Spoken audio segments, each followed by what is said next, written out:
There is a magic trick at the center of modern civilization. It has been performed every single day for over 100 years, in plain sight, by people in suits, in buildings with columns, and almost nobody in the audience has ever stopped to ask how it works. Today, you are going to ask, and the answer is going to bother you a little. Not because it is a conspiracy, but because it is not. Because it is just the system, working exactly as designed, and the design is stranger than anything a conspiracy theorist could dream up. Let us start with a number: $6.1 trillion. That is what the United States federal government spent last year on highways and aircraft carriers and cancer research and interest payments and 1,000 programs whose names would take you an hour to read. $6.1 trillion. Went out the door, committed, spent, gone. Now here is the question that almost nobody asks out loud. Where did it come from? Not the polished version, not the answer that gets printed in high school textbooks alongside a smiling illustration of Capitol Hill, the actual answer, the mechanical answer, the one that explains what is really happening inside the machine. Because if you think the answer is just taxes, you are about 35% short, and that missing 35% is the entire story. Taxes are real. Start there. In 2023, the federal government pulled in roughly $4.4 trillion. Income taxes from your paycheck, payroll taxes funding Social Security and Medicare, corporate taxes on profits, excise taxes on cigarettes and gasoline and airline tickets. All of it flowing inward constantly from 330 million people and millions of businesses doing something the government can legally compel them to do. $4.4 trillion, a number so large it stops feeling like a number, and it covered about 72% of what the government spent that year, which means there was a gap, not a rounding error, not a footnote, a gap of roughly $1.7 trillion that needed to come from somewhere else. That gap has a name: the deficit. And the deficit is not a recent embarrassment or a symptom of one particular administration's recklessness. It has been a structural feature of federal finances for most of the past 50 years.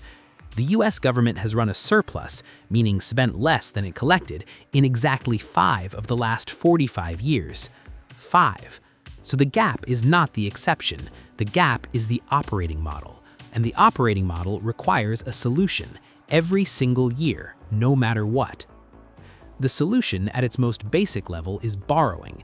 The Treasury Department issues securities, bonds, bills, notes. The maturities vary. Some come due in 30 days, some in 30 years, but the mechanism is always the same.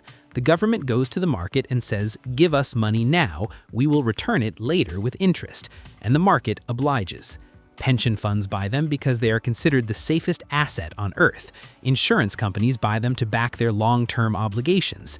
Wealthy individuals buy them through brokerage accounts, and foreign governments buy them in enormous quantities. Japan currently holds about $1.1 trillion in US treasuries. China holds around $800 billion. Between them, a meaningful fraction of American government debt is sitting on the balance sheets of foreign nations who have their own interests, their own politics, and their own ability to stop buying. This is traditional borrowing, nothing exotic. Somebody hands over real money, the government spends it, the IOU accrues interest, someday, in theory, it gets repaid. In theory. Here is where the story introduces a character that changes everything. The Federal Reserve was created by Congress in 1913. It is the central bank of the United States.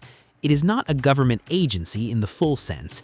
It is not a private corporation either. It exists in a deliberately constructed middle space, legally independent, politically accountable, practically powerful in ways that most people never fully reckon with.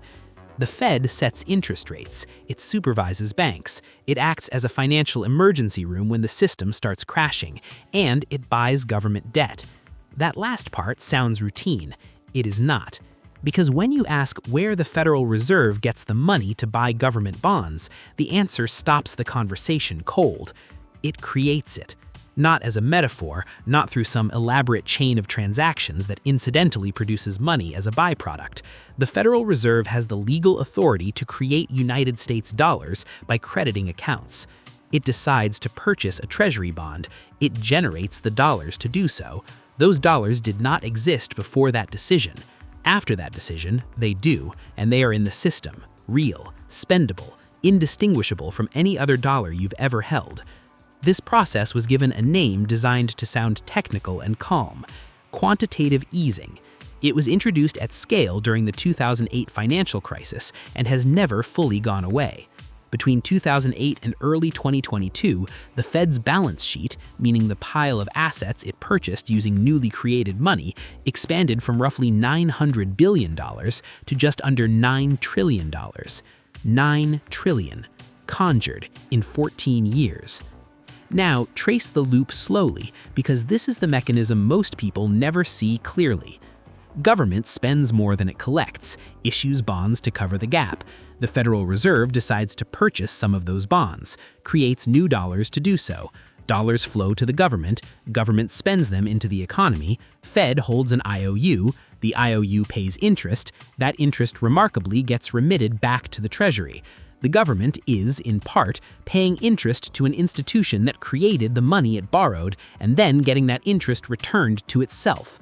If you designed this system from scratch, a reasonable person might look at that and ask some pointed questions. The Fed would explain, with full technical accuracy, that it is more complicated than it sounds, that the bonds get sold back eventually, that the intent is monetary stability, not deficit financing, and that the independence of the central bank is a firewall preventing the pure printing of money to cover spending. All of that is true, and yet, when you zoom out far enough, when you look at what actually happened to the money supply over the last 2 decades, the practical effect of this system at this scale is that new money has entered circulation in direct proportion to government borrowing. And more money in a system chasing the same amount of goods does something very specific to prices. The year 2021 is going to be studied in economics departments for a long time. In the 18 months following March 2020, the federal government authorized more than $5 trillion in pandemic-related spending, direct payments to households, enhanced unemployment, forgivable business loans. The money moved fast because the need was real and the political will was unified in a way Washington rarely achieves. The government issued debt to fund it.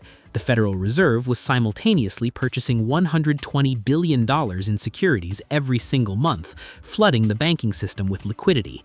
The money landed in accounts across America, and then people spent it into an economy where factories were offline, ships were anchored outside ports, and the supply of almost everything was constrained. By June of 2022, inflation was running at 9.1%, the highest in 40 years. Were there other factors? Absolutely. Energy prices, supply chain disruption, corporate pricing decisions. Economists will argue the proportions indefinitely, but the argument that creating trillions of new dollars and sending them directly to consumers played no meaningful role in what followed requires a confidence in coincidence that the data does not really support.